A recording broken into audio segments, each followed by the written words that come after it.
होनी चाहिए। हम लोग भी उसके पक्ष में रहे हैं, लेकिन हम यहाँ बैठ करके नहीं सुन पाए कि इस प्रकार की कोई बातें हुई है। अगर उस बातों को हमारे साथियों ने सुनी है तो प्रोसीडिंग का पार्ट न बनाया जाए और सामने अपने कक्ष में बैठ करके उसको वीडियो लोगों को दिखला करके आश्वस्त हो जाए। अगर सचमुच में ऐसा उन्होंने कुछ कहा है तो माननीय सदस्य को कहा जाए कि आगे भविष्य में इस प्रकार की बात न कहें।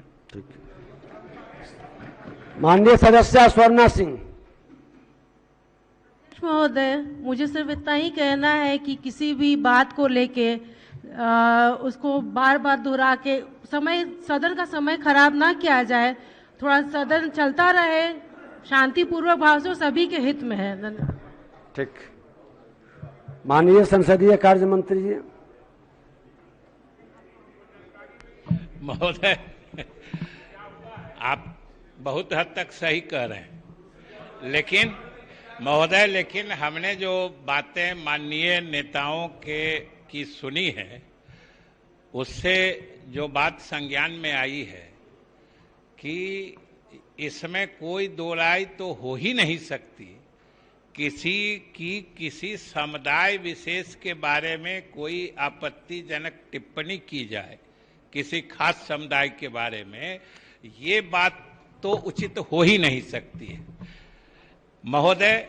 लेकिन अगर कुछ आम तौर पर ऐसी बातें कही जाती हैं जो द्वियार्थक होती है, जिसका दो अर्थ निकलता है, कई अर्थ निकलते हैं, तो महोदय यह तो आसन का अधिकार है कि अगर कोई ऐसी बात किसी माननीय सदस्य ने कह दी है जो असंसदीय है या संविधान सम्मत नहीं है, तो वह तो आसन का सर्वाधिकार सुरक्षित है।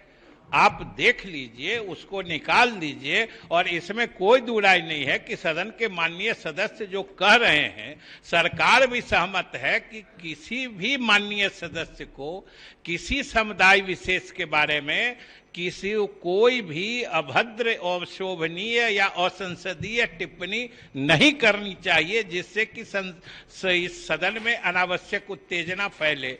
और जब सदन में महोदय सब कुछ शांतिपूर्वक चलेगा, तभी चाहे सत्ता पक्ष के हो, माननीय विपक्षी दल के नेतागण हैं, सदस्य हैं, सभी की बात तो तभी सुनी जा सकती है जब सदन सुचारू रूप से चलेगा।